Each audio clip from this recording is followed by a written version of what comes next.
これは12日、レディー・ガガさんが自身のツイッター上で明らかにしたものです。ツイッター上では線維筋痛症との闘病の様子も綴られ、病気への理解を広め、苦しむ人同士をつなげることができればとコメントしています。線維筋痛症は関節や筋肉などの強い痛みや全身のこわばりなどの症状を引き起こす病気です。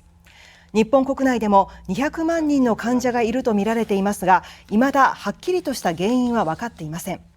ガガさんは病名の公表に先立ち、現在行っているワールドツアーを終え、12月以降は闘病のため活動を休止する意向を明らかにしていました。